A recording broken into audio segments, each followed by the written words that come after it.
when I had started my journey, that time the automotive market in India used to be less than 300,000 units a year, and today we sell about 300,000, more than 300,000 units a month. So that's been my journey. In this episode, we have Puneet Sabharwal, who's currently the CFO of Stellantis India. It's a multinational company which owns brands like Jeep Compass, Citroen, Maserati, and 15 other automotive brands. He currently manages more than 4,000 plus crore revenue business. We had an intense podcast as we spoke about his journey on becoming the CFO. What is the role of a CFO? And let me tell you, it's not just about managing companies' money. What do we mean by circle of influence? What role does leaders play in your life? And what qualities you should seek in your leader? What are the financial metrics a company should track and how can they improve on their financial performances? What role does technology play in finance and what does he want to get automated? This episode will teach you about leadership, staying humble, how to improve companies' financials, how to grow up the ladder, and many more. All of these you will get to learn from this podcast. Enjoy the episode. You started Hmm. your journey as an audit clerk, and now you're the CFO of one of world's largest automaker, Stellantis, a company which owns Jeep Compass, Citroen, Maserati, and 15 other automobile companies.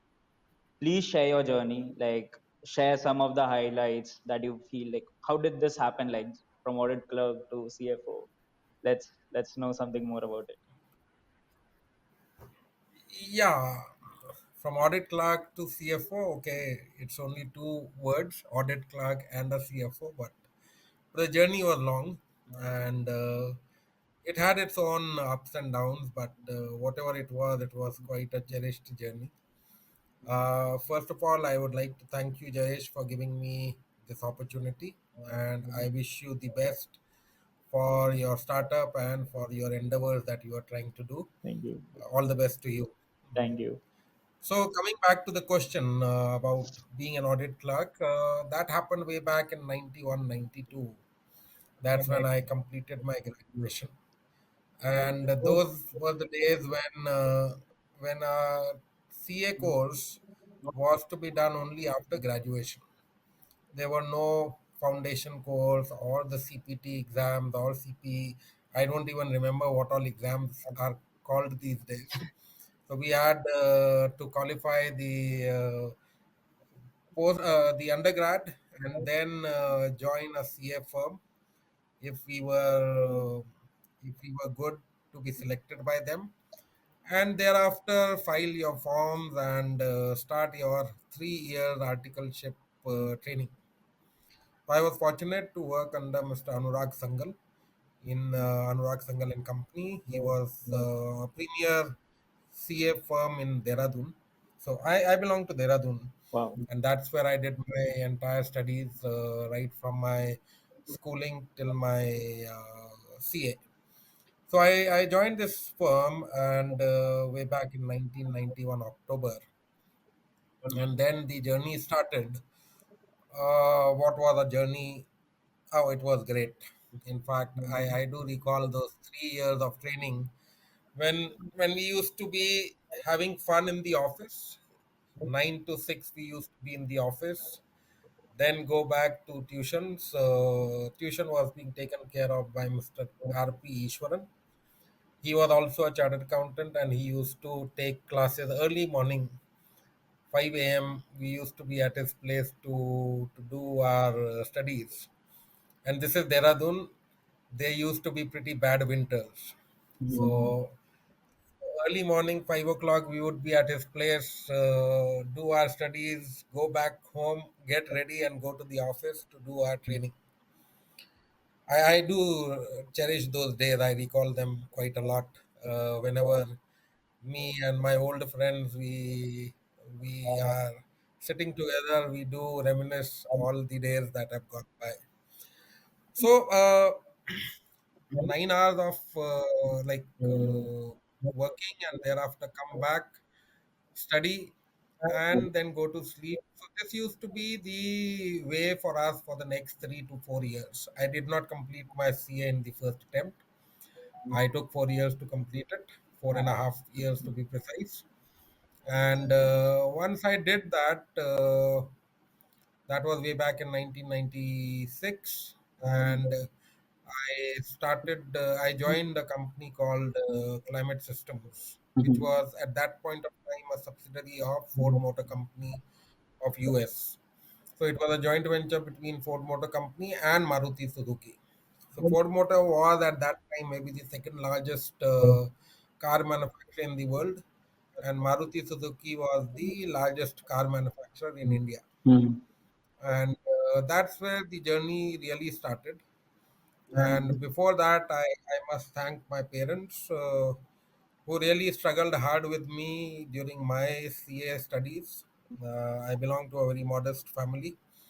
Uh, so we had very less resources available, but yet my parents gave their all to ensure that I get the education that I wanted.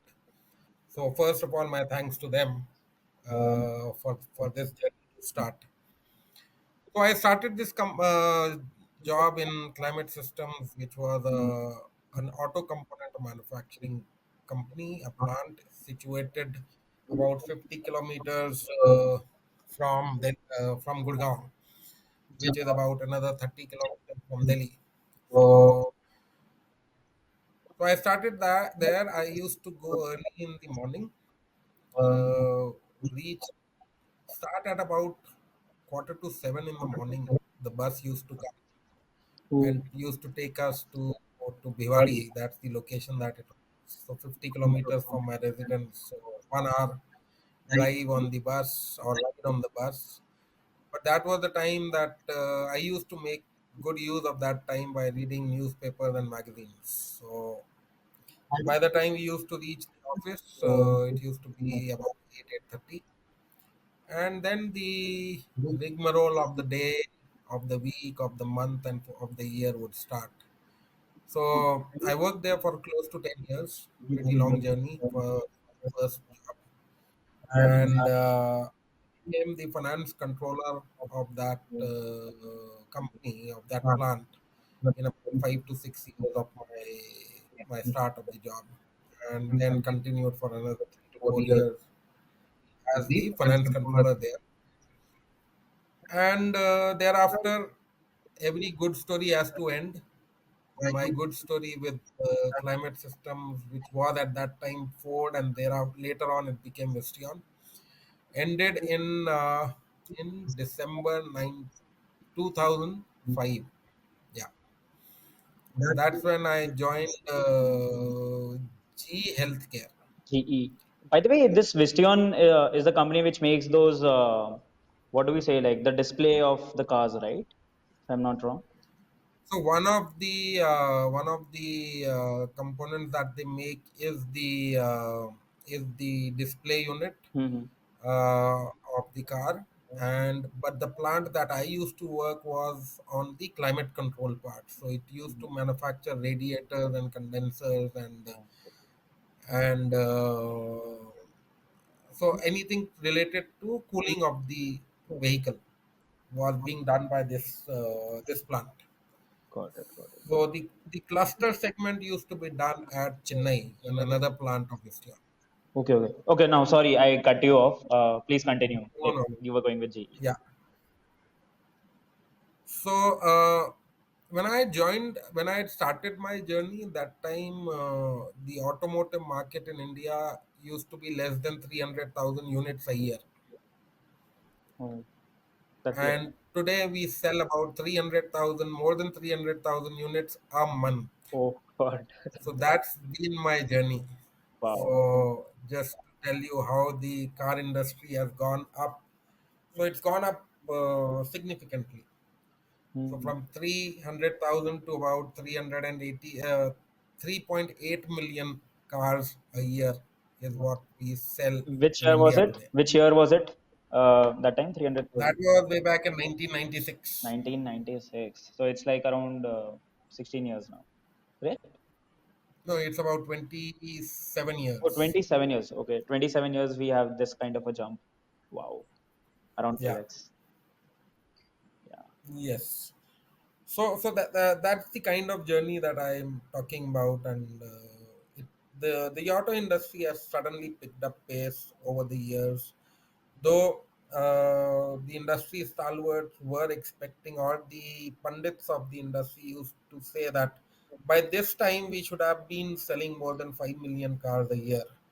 But somehow, due to various reasons, it did not happen. But that's the journey of the auto industry that has happened in the last 25, 26 years in our country. And I'm happy to be part of that journey that I've seen that there used to be only 4 or 5 companies to name who used to manufacture cars, and today there are about, I don't know, maybe 28, 29 brands which sell cars in India, sell or produce cars in India. So, which is quite a significant number. We have most of the brands of the world selling cars in India. Anyway, that was about the auto industry, and continuing about my growth. Thereafter, once I left Visteon Stroke Climate Systems, I've been associated with the OEMs, or the auto manufacturers, rather than the components. So I joined G Healthcare, but that was only for a very short stint. I won't Mm. talk much about that. Thereafter, like, it was less than 6 months that I was there. I got an opportunity to come back to the auto sector, and that's where I joined General Motors. So that time, General Motors was had recently launched its brand Chevrolet in India. It used to operate earlier with the brand Opel, which they had discontinued, and they had brought in Chevrolet. So I started my journey there in the auto manufacturers, or the OEM as we call it. So that was in 2006 April. I joined GM, and I used to head their accounting function over there. And as the time grew, I also handled the new project which General Motors were handling in Talegaon. So they were coming out with another plant based out of Talegaon, Pune. So I was made the head of the project from the finance department. So I used to handle both the accounting function and the project control. So that was my uh, first view of how the project financing works. How a major project. That project was about, how much was it for? It was about 1,500 crore rupees worth of project it was. So Wow. we were to have a investment of about 1,500 crore rupees coming into India, and that was under my disposal, obviously to be spent wisely and as per the budgetary control. So that's where I learned the project control of a big project. So this was to set up a completely new greenfield facility in Talegaon, Pune. And once I was done with that, once the project was settled, I was moved out of it, and I had taxation under my purview. So then I was handling the accounting and taxation for GM. And GM had 3 entities in India in 4 locations. So first I joined was in Gujarat, in Halol near Baroda. Then Talegaon was in Pune, and I was based out of the headquarter, which was in Gurgaon. And we had a technical center in Bangalore. So these were various businesses that I used to be handling. So 2 plants, one engineering and technical center, and a corporate office. So these were all falling under me as the as a general manager of finance over there. Oh. So I worked with GM for about 5 years. I saw the launches of Chevrolet Aveo, Chevrolet Spark, then Chevrolet Beat, Hmm. Cruise, and Captiva. Which one So did the these best? were the cars. Which was the best Sorry, selling model? Which was the best selling model for Chevrolet? when I left GM at that point of time, Beat was the largest selling model of GM, Chevrolet. or Chevrolet as we used to call. So these were five models that I saw. I used to I got to drive the best of cars due to my association with the automotive industry, and so I used to ride the Chevrolet vehicles there. Here, I would like to thank my family because without my family, rather more because of my wife, I would not have been able to move from Gurgaon to Bangalore. That was when I joined G Healthcare, and from there I moved to Halol in Gujarat. Mhm. And 2 years later, I came back to Gurgaon. And here, my special thanks to my wife that she did not say anything about it. That you're making me move like anything every 2 years, Mhm. because there are more movements to come in the future. So I worked for GM for close to 5 years, a little Hmm. less than 5 years, and that's when I got the opportunity to work for another big automaker, which was Volkswagen. So I joined Volkswagen. So this is like I've just come back from Baroda after 2 years, and about one. So within next 2 years, I'm again ready to pack my bags and leave for Pune. So that's where the thanks comes to my wife that she did not stop me, and she came all along with me wherever I went. So I joined Volkswagen after General Motors, and there I joined as the accounting head and tax head, Hmm.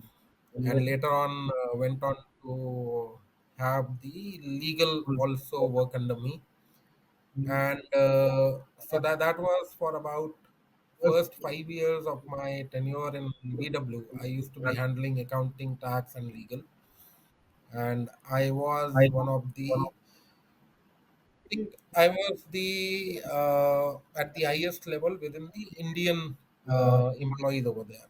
I was the most senior Indian employee there, other than our German colleagues, which were there as expats. I learned a lot first in GM because that was my first organization which was having more than 1,000 crore rupees of turnover. By the time I left GM, its turnover was close to about 3 to 4,000 crore rupees. And when I joined VW, that was another big jump.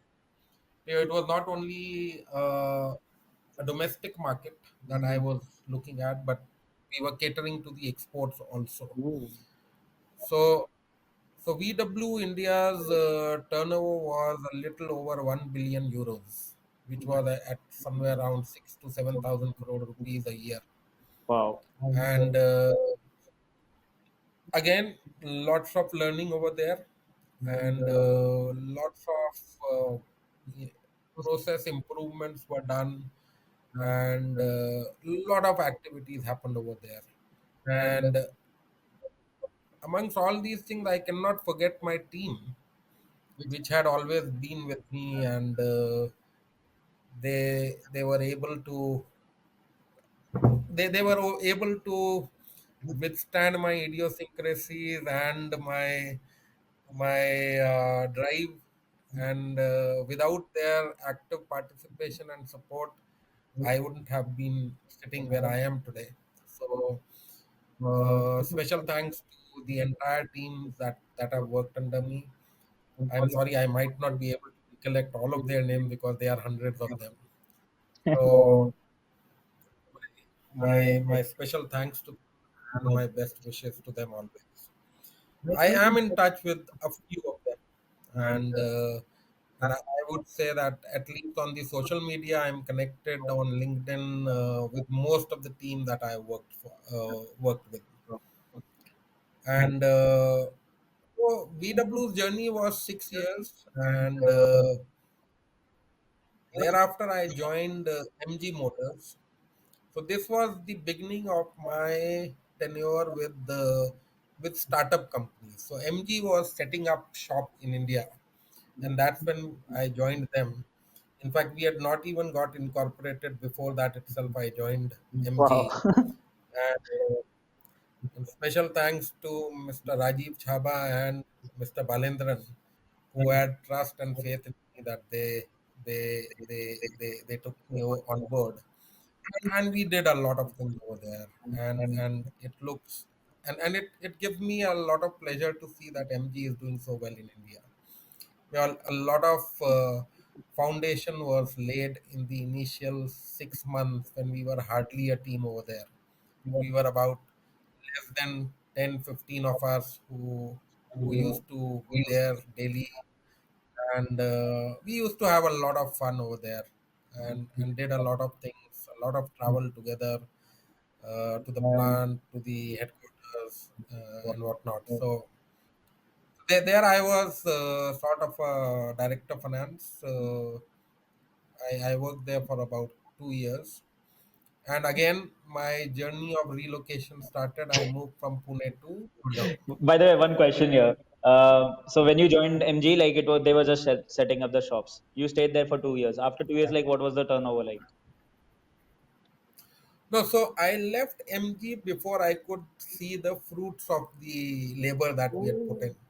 So I okay. left MG within the startup stage when so after I left about 6 to 8 months later they launched the first car. So I could not see the fruits of the labor.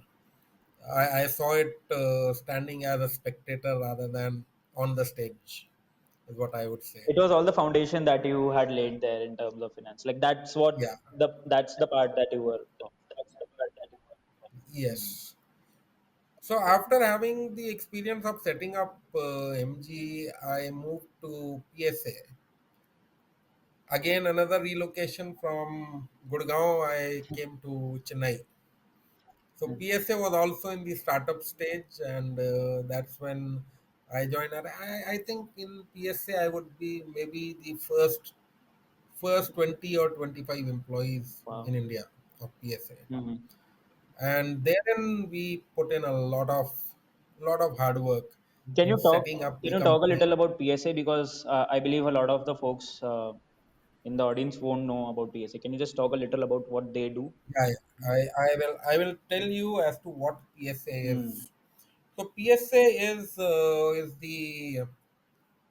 the group which owns, at that time used to own products or brands like Peugeot, Citroen, Opel, Vauxhall, and DS. So these were the five PSA brands, and they were doing about anywhere between 3.5 to 4 million units a year. A predominantly European player, and India launched the Citroen car Hmm. from the PSA stable. The Citroen brand was launched in India in 2019. That's when our global CEO, Mr. Carlos Tavares came and launched the brand. And 2 years later, we launched the first car, which was in 2021, was the C5. And in 2022, which was last year, we launched the C3, which is it gives me a lot of pleasure to say this, and a lot of good feeling that this is a car which is developed in India. Wow. A global company coming and setting up the engineering and design center in India to get their first mass volume car into the market as a as a car which is made by Indians for India. Amazing. So it gives me a lot of goosebumps when I talk about it, and that car is very close to my heart. And I must ask you guys, whoever is listening, just to go to the Citroen showroom and do take a test drive of this car, and let us know how you feel about it. Which car do you So drive? this is Which car do you drive? I drive a C5. Wow, the first one which came into India through Citroen. Wow, Yes, that's right. I drive a Citroen C5 Aircross.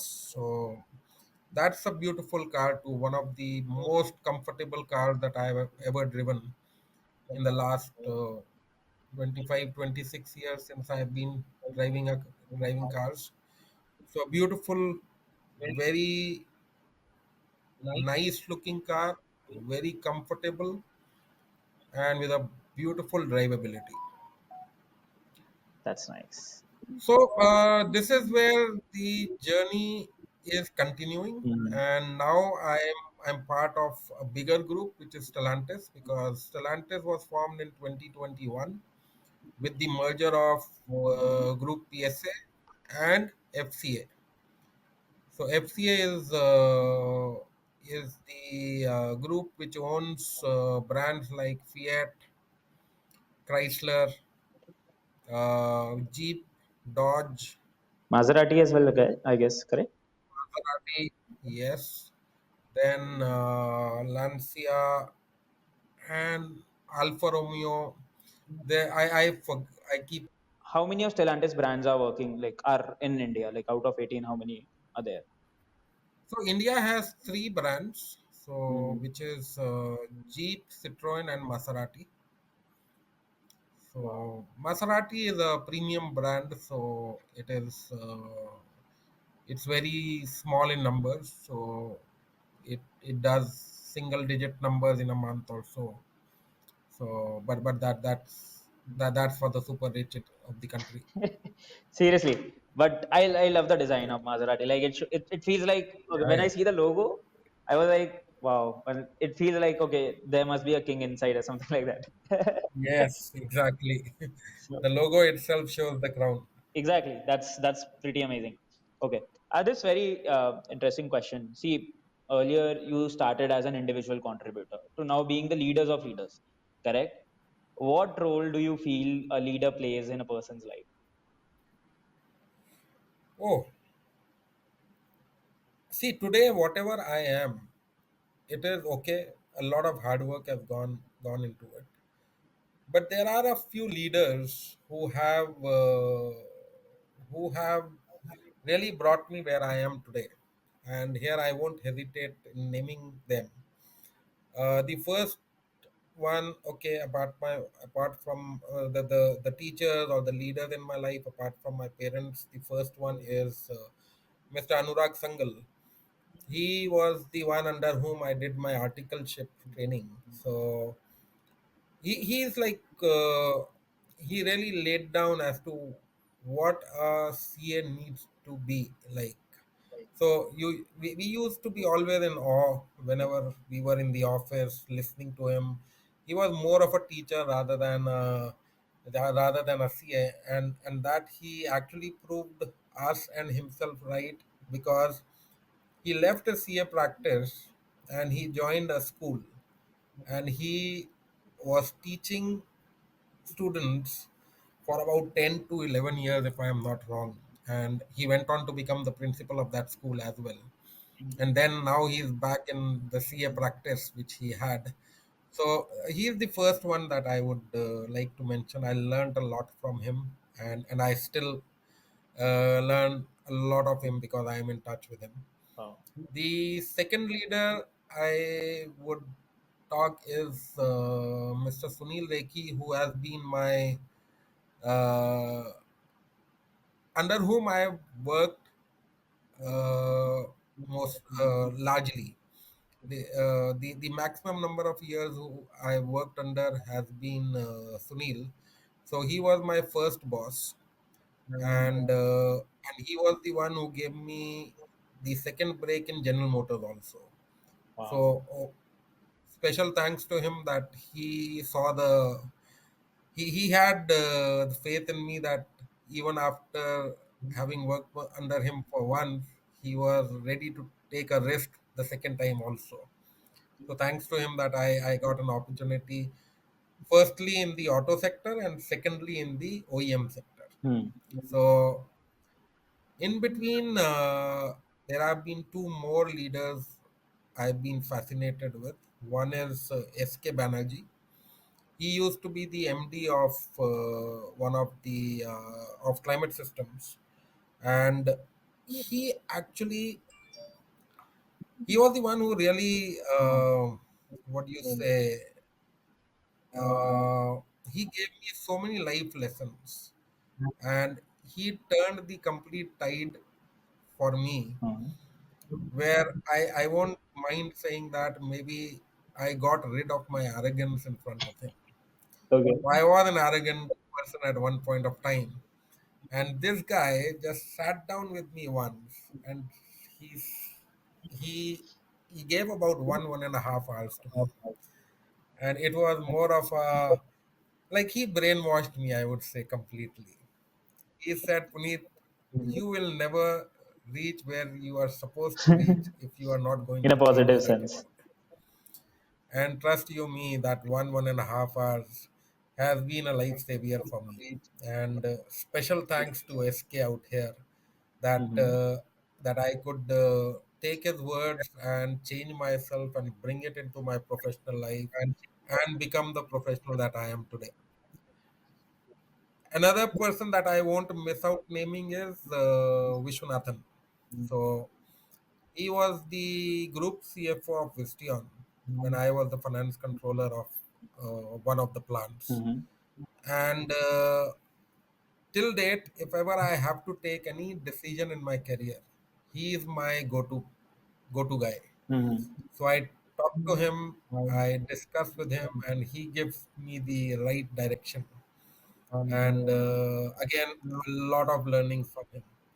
So these are my four inspirational leaders that I inspire looking up to them. Hmm. And I don't know if I've been close to any one of them. Maybe 25% of them, if I could become, I will classify myself to be a leader. But I am far from that. So I'm saying that the leader should be inspirational, one who can guide the person to change the course for the better. Hmm. Got it. Got it. Okay. What are the other qualities? So let's say there are any youngsters who join as associates, who join as like junior employees. They are going to work under a manager or with a leader, right? What qualities should they look at while they are joining them? Like, what do you think about this? See, frankly, there are two things in life that you can never choose. Hmm. One is your parents, the second is your boss. Okay. Because you don't know how your boss would be, you don't know how your Hmm. parents are going to come out to be, right? So when you enter an organization, first thing you should check out is the organization itself. Is the organization people oriented? Because a lot of data is available on the internet today. The youngsters and the youngsters do everything on the internet, so they know much more than me as to what has to be looked at in the internet. So they should go to the websites, understand the organization. There are vision mission statements of the organization. Then you have LinkedIn has most of us professionals in there, and the advantage of LinkedIn is that you can go into anyone's profile and see through that. So, but what you need to look for in a leader is the empowerment. Is the leader willing to empower you to make decisions? And if you take a decision, does he admonish you or appreciates you for the mistakes that you make?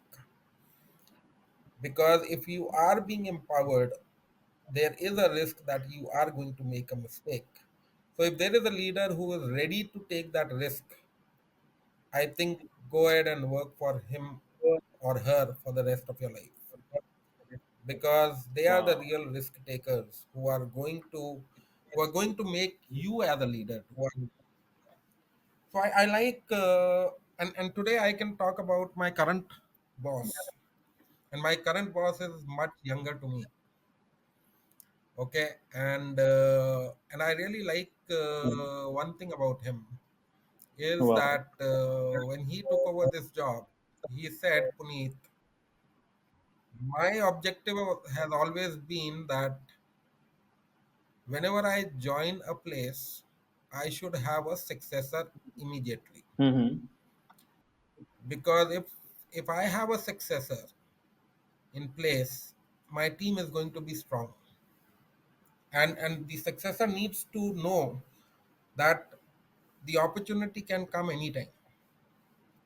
Mm-hmm. So follow a leader who gives you the empowerment, but at the same time you have to be ready for taking the accountability and responsibility of the actions that you are going to do Mm-hmm. with the empowerment coming to you. So these are two or three uh, leadership traits that the youngsters should keep on looking at. Got it. No, this was so important, like for all the people who are joining. But yeah, I think as you rightly mentioned, you can never choose who your parent is going to be and like who your boss is going to be. But the best you can do is like just research on LinkedIn, just research on the websites to see what Yeah, kind of things you get to know at least before joining the company. So yeah, I think that is something that we should all do. Let's learn this. I think there might be a lot of people who might have misconception about the role of a CFO. So please share, like, how do you define the role of a CFO, and how has this evolved? Because I remember our conversation that there has been a lot of change in how CFOs used to work earlier and how it is today. So please share, like, what CFO is yeah. and how it has evolved over the years. Yeah, so in my 26, 27 years of the professional life of being a finance guy through and throughout, uh, when I started my career, a finance role was just to keep the accounts, Mm-hmm. to keep it true and fair. That was our auditor's definition that they are going to certify the accounts only if they are true and fair. So, so from that being called as bean counters to being a business partner is how the CFO or the finance department role has changed. So today, a finance guy or a finance department or a CFO is not looked upon just as a mere bookkeeper. We are looked up as the co-pilot of the business, Mm-hmm. and we strategize business today along with the CEO, along with the CSMO. So we look into the business, work with these market leaders, Mm-hmm. and understand what is the product, what is the market for that product, how are we going to sell that, how are we going to market it, what would be our cost structure, what should be the target cost for a product. So there is whole lot of activities where finance is involved today. So it has evolved a lot. So this is how the role has like defined, right? Like right from just doing the books, auditing, and all of those things to now even sitting, strategizing, understanding how the product gets like sold in the market. Correct? Do you like what Yeah. are the other like? Let's go into more detail. How does like a CFO and the finance department play a role in growth of the company? Do you yourself also try selling? Like how does it work?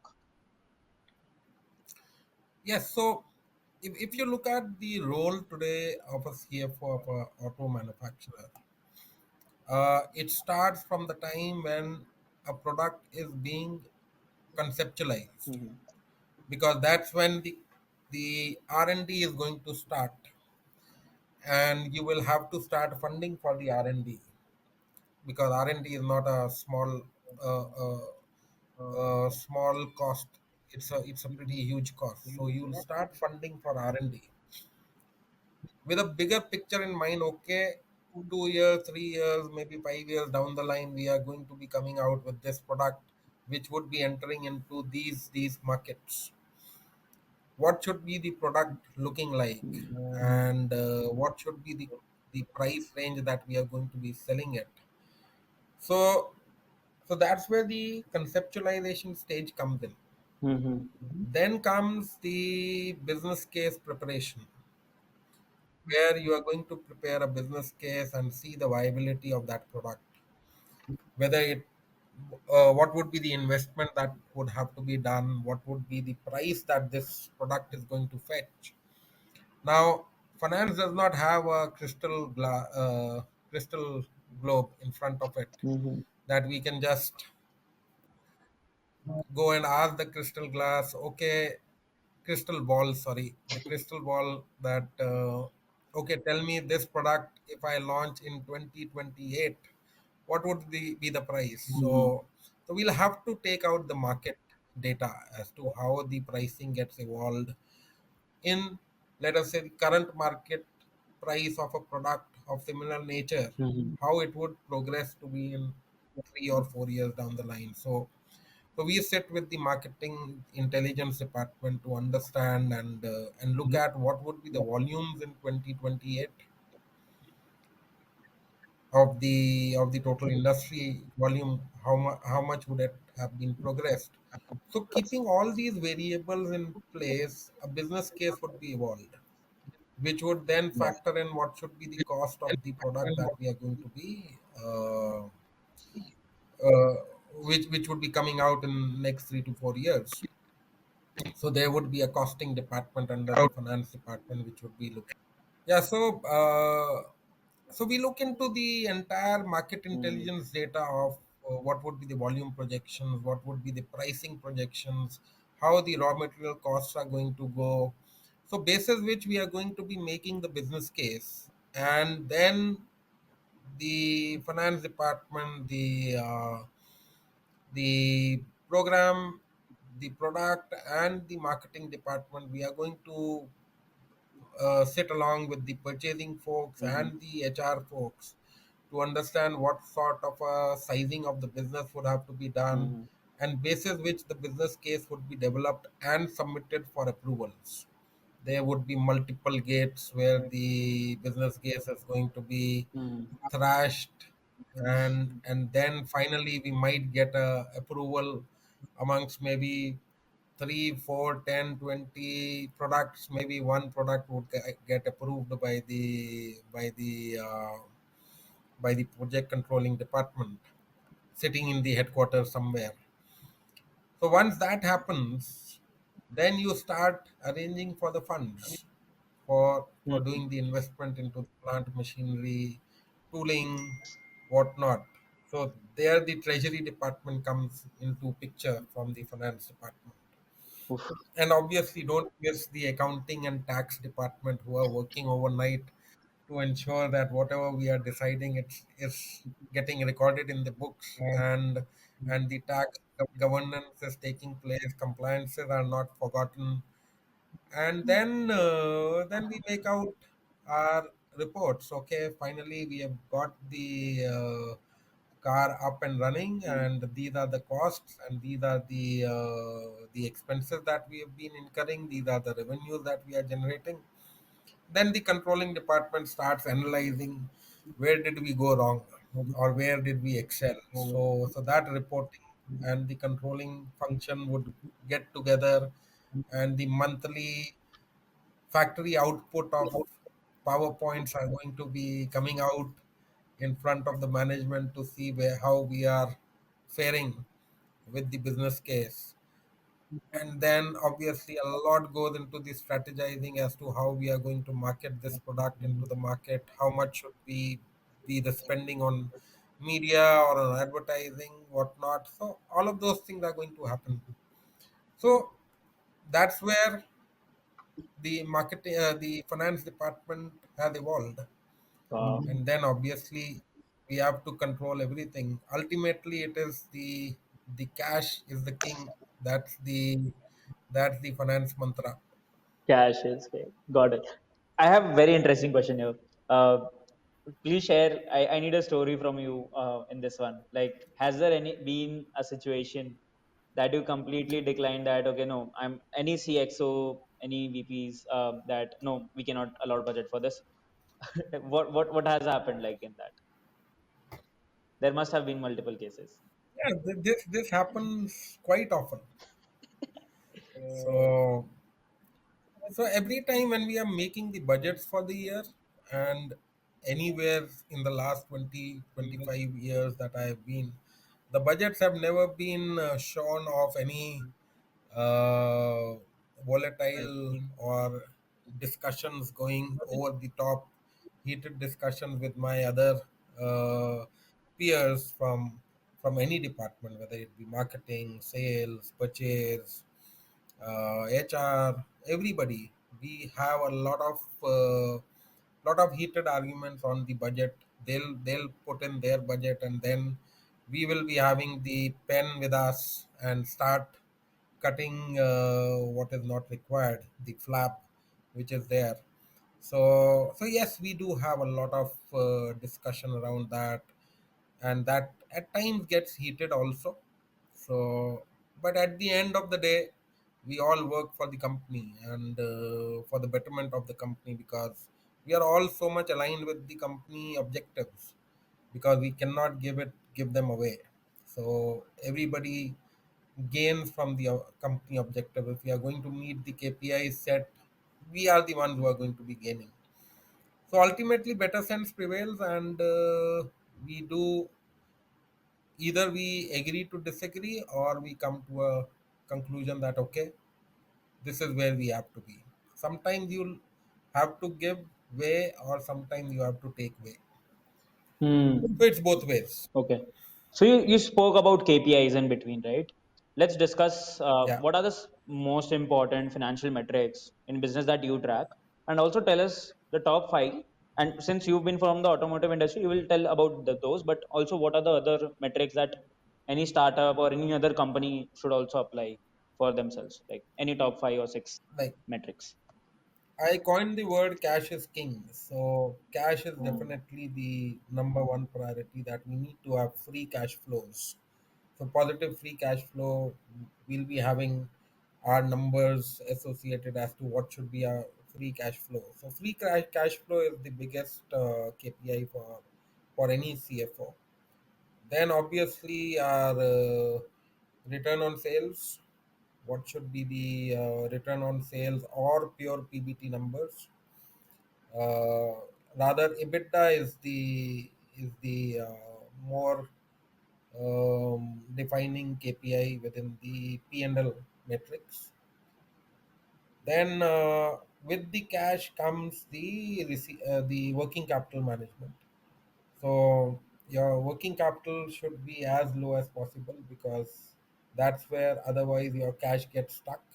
Your inventories should be lowest. Your receivables should be nil. Your payables should be maximum, as many days payable as possible. Receivables should be 0 days. Inventory should be zero in hand.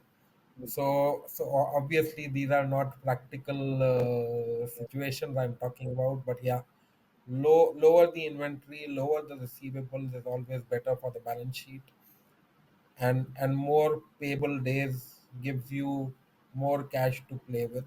So working capital management, for instance. Then so these are the three major KPIs which the finance department tracks in general. Got it. Got it. So see, you've been in a role like where. Within these three, if I look at the working capital, then you have to take the inventory counts. How many days inventory count do we have? Days of inventory we have, or the number of days of payables, number of days of receivables. So there are like sub KPIs amongst any of these. Yeah, sorry, you were asking something. Okay. Okay. I have this question now. Like, see, you've handled millions and millions of dollars or euros, correct? What are like some of the five biggest challenges that you faced in your role? Like, and how did you also overcome them? Please also share those. My challenges in handling the millions of dollars or some what? Anything like it? Yes, of course. Okay. Yeah, as CFO plus also like in handling the money as well. Top five challenges that you Okay. face personally. So there are many challenges which keep coming in. So whenever there is any economic downfalls or any recessionary trends comes in, the first victim to those is the automotive industry because still the automobile is still a pretty hard on cash for the individual. So you have to take out a lot of your savings to go and buy a car. So it is the second most expensive um, buy that a person does after in his life. The first one being the house, and the second one is buying a car.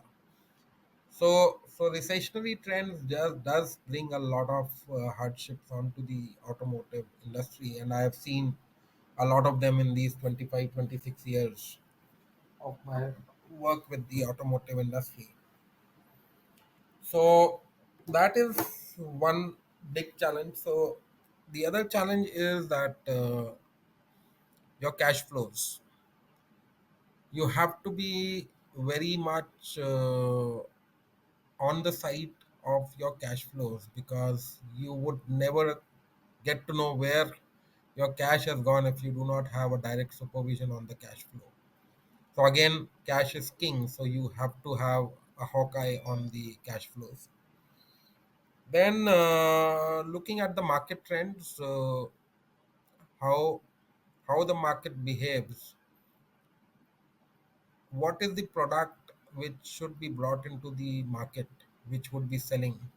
So these are the challenges. Keeping a tab on the investment, it does not go out of hand. So budgetary controls have to be put in. So these are general challenges that a CFO faces on a day-to-day basis. And one biggest challenge, which does not come in the balance sheet, is the resources, the right talent. Finding the right talent is becoming a huge challenge today.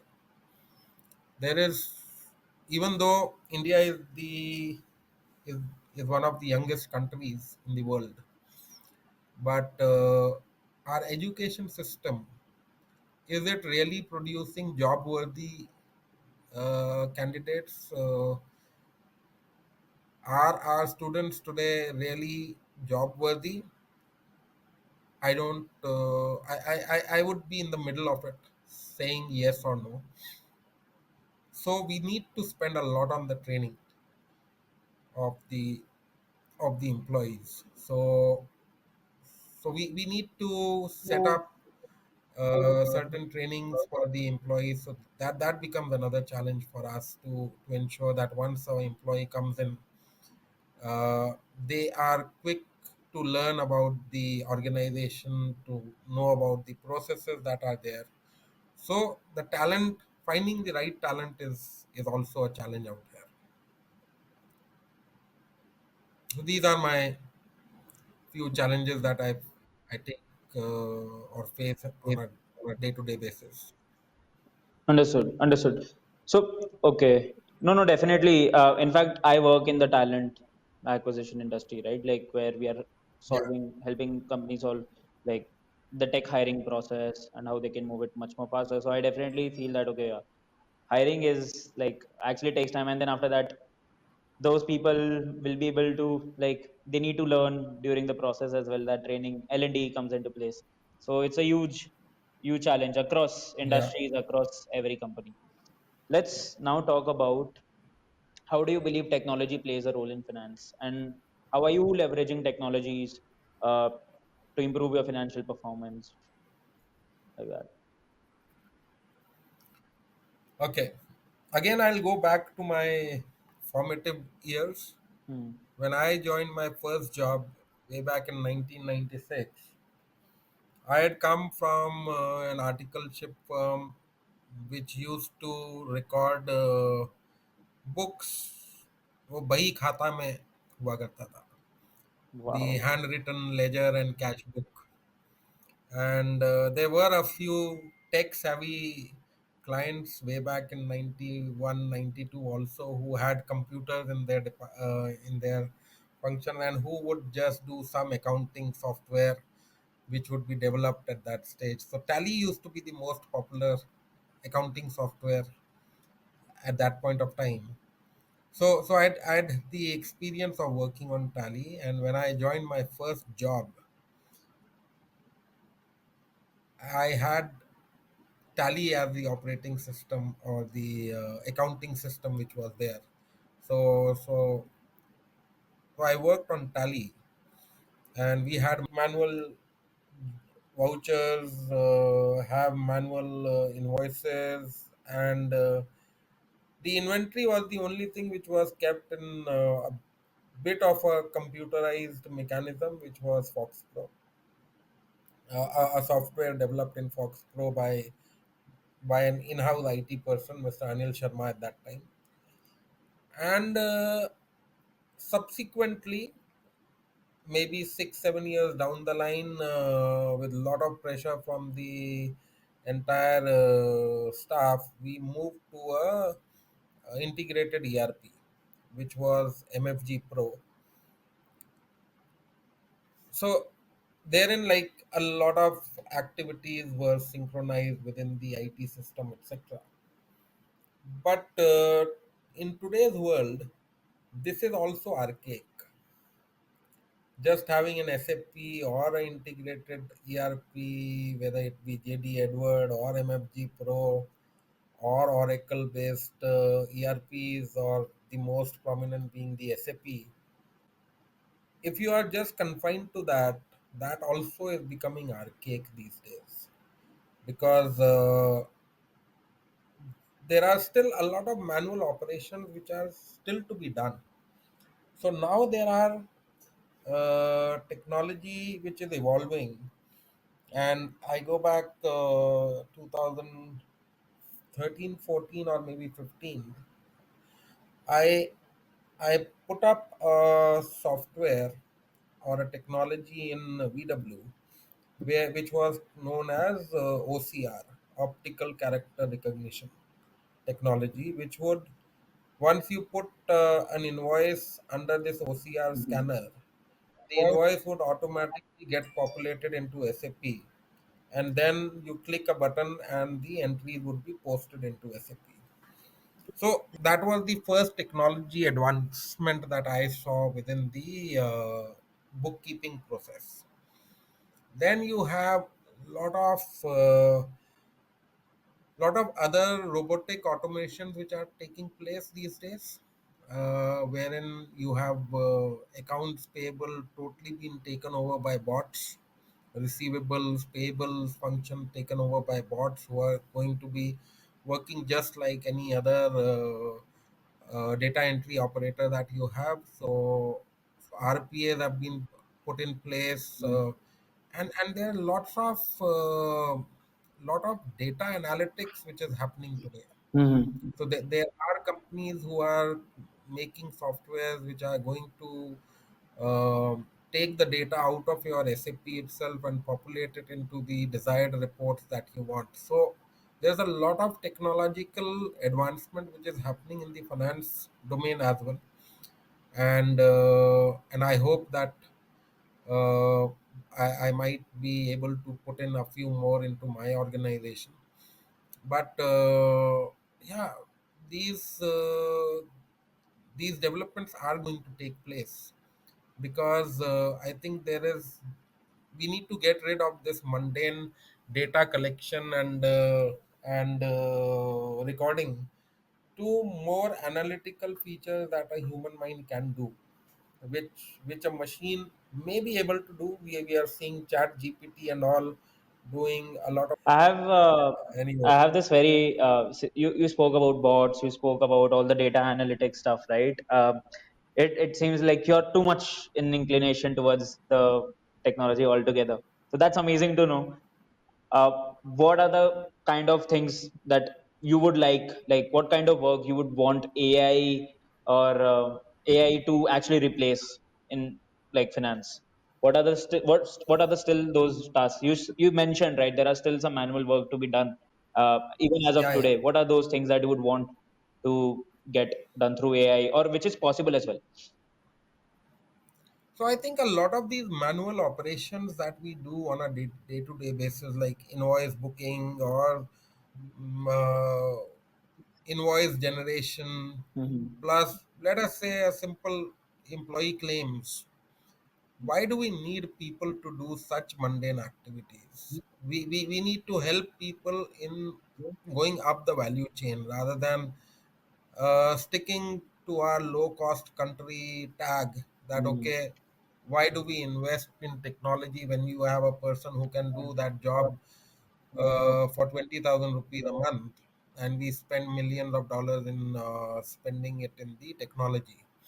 But I think we are if we do think about that, we miss the larger picture that that if these activities can go off, we would be able to employ the right skilled people who will be doing more of analytical job, which is much more crucial to the business.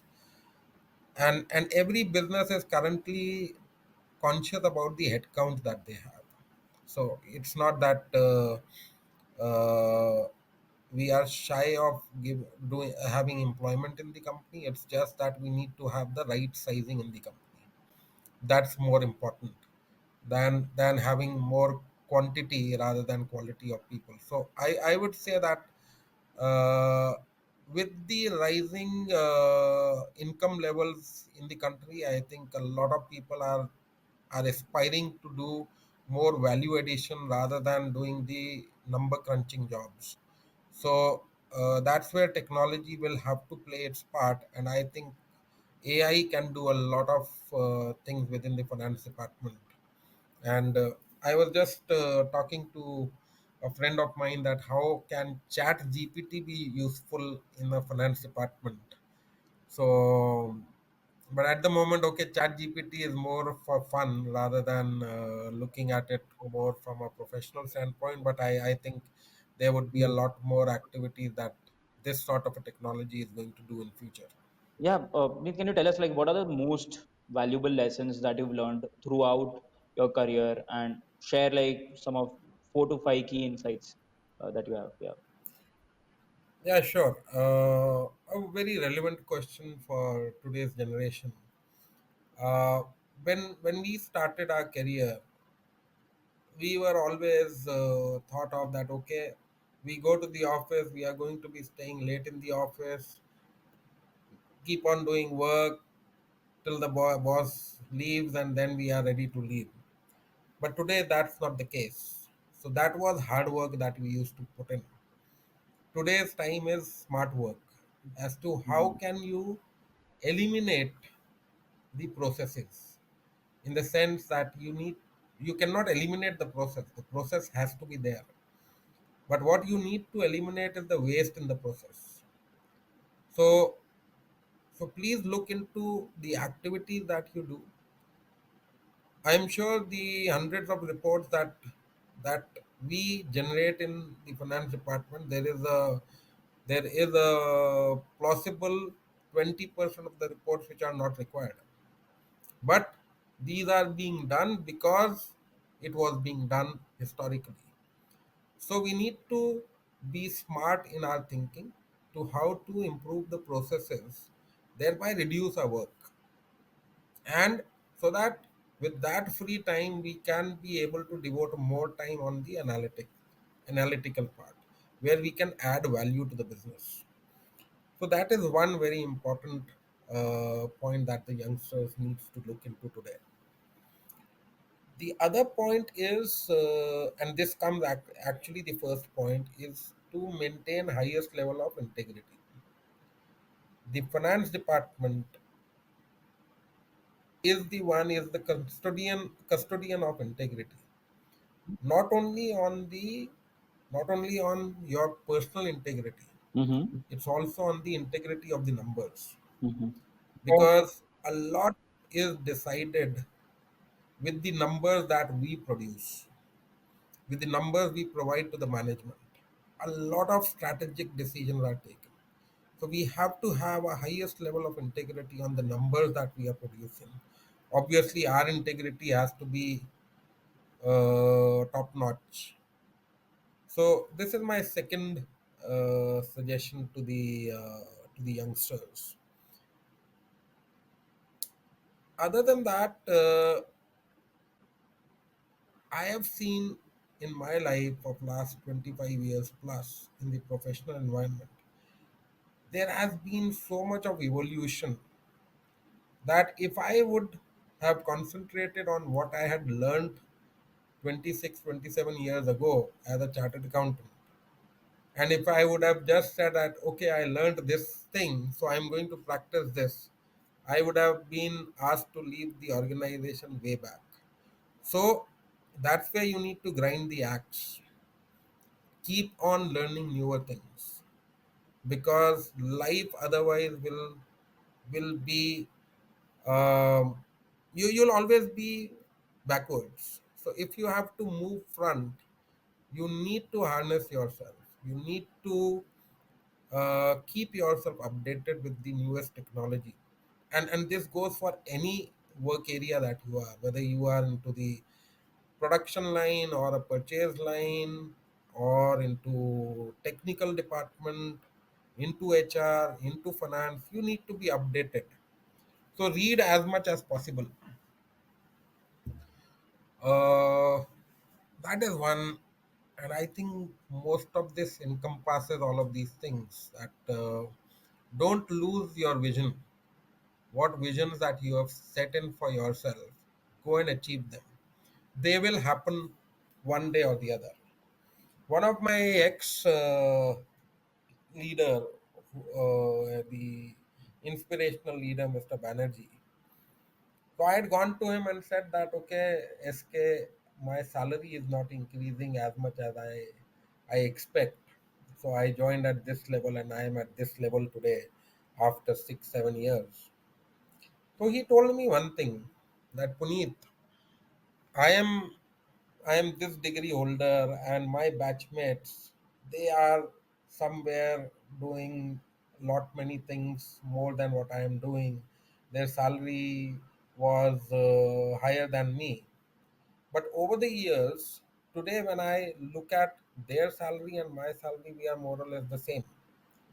So never think about it what your salary should be today. It will happen when it has to happen. So control things which are controllable. And there is one of the seven good habits of successful people by Stephen Covey. There is one habit which talks about circle of influence. Increase your circle of influence as much as possible. So if your circle of influence is increased, your growth is definitely going to be there. So these are my few pointers that I always keep in mind for myself, and this is what I talk to my children and also to my team members, that this is what one should always keep in mind. Amazing. What I was saying is this was one of my favorite parts. You spoke about like learning constantly, and you will get what you want at the right time. I think those are all amazing points. And the fifth point, circle of I influence. spoke about circle of influence. Yeah. Yes, yes. Can you just put in 1 minute for the circle of influence? Is it that your average of five people that you spend your time with, or is it are these people like No, no, no, no. what is it like? Circle of influence means what you can influence. Okay. Okay, you cannot influence uh, if you are into a product category which gets banned by the government. Hmm. Okay, can you influence it? You No, cannot, no. because it is regulatory, you cannot do anything. Hmm. So what you need to influence is the circle. You have to influence is the things and events that you can control Hmm. or you can influence in your life. You cannot influence a person's temper, but you can influence him by talking about yourself or talking him out of that. You cannot influence natural calamities, okay, but you can influence yourself to be adept in surviving anything. So your patience is your influence, right? Your hard work is your influence. You working on your academics, that's your influence. So all of these things matter a lot. So that's what I say. Increase your circle of influence. That was incredible. Circle of influence is something that I'm hearing for the very first time.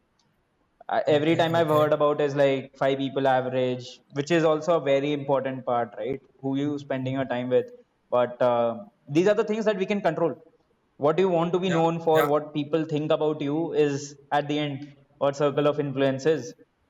So that was Yes, pretty yes. amazing. And I think everyone who's gonna actually like listen to this whole podcast, I think is gonna learn a lot on how like they can become a leader in their life, how they can, what are the values they need to keep in mind while going through it. Integrity is a very important stuff. It's not just for the finance department people. It's also about like any department you work, you're Yeah, in. yeah, yeah. Integrity plays a very big role, and having the role models, right role models. You mentioned about the Banerjee sir, you mentioned about Vishwanathan sir as well, right?